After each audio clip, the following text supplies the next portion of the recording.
Syria में बशर अल असद की सत्ता का अंत होने के बाद हयात तहरीर अल शाम यानी एचटीएस ने अपनी अंतरिम सरकार बना ली है। लेकिन इस सब के बीच इजराइल काफी तेजी से सीरिया के तमाम सैन्य अड्डों को तबाह करने में लगा हुआ है। लेकिन इन हमलों में सबसे ज्यादा चर्चा में सीरिया का टाटस सैन्य अड्डा है, जहां पर इजराइल ने अभी तक के इतिहास में सबसे बड़ा बम गिराया है। और इस बम की तुलना जापान के हिरोशिमा में गिरे परमाणु बम से हो रही है। इस हमले का जो वीडियो सामने आया था वो देखने में बेहद ही भयानक है। लेकिन टाटस में गिरे बम के बारे में बताने से पहले हम आपको हिरोशिमा में गिरे परमाणु बम के बारे में जरूर बता दें। दरअसल 6 अगस्त 1945 को अमेरिका ने जापान के हिरोशिमा शहर पर परमाणु बम गिराया था, जिसमें 1.5 लाख से लेकर 2,46,000 लोगों की मौत हो गई थी।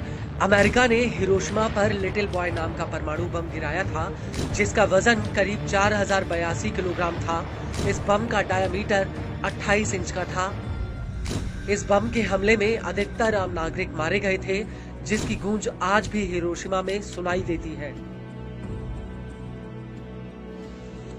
वहीं अगर बात टाटस की करें तो इजराइल ने जब टाटस पर बम गिराया तो मानो ऐसा लगा कि भूकंप आ गया हो।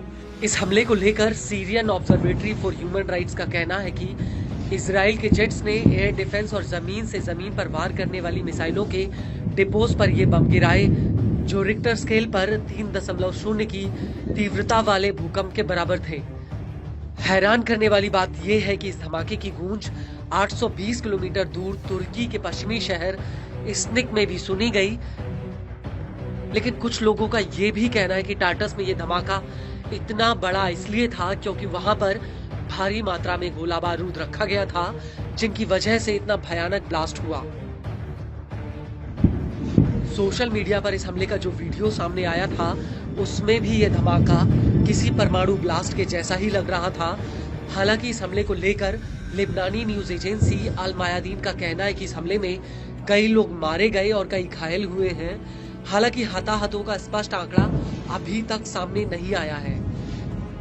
लेकिन सबसे बड़ा सवाल ये है कि आखिर इतने बड़े हमले के लिए इजराइल ने टाटस को ही क्यों चुना।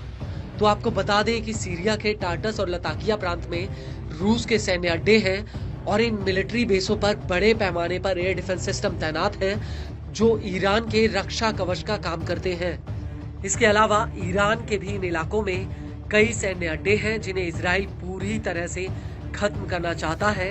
कुछ मीडिया रिपोर्ट्स में ये भी बात सामने आई है कि टाटस तो सिर्फ एक शुरुआत है।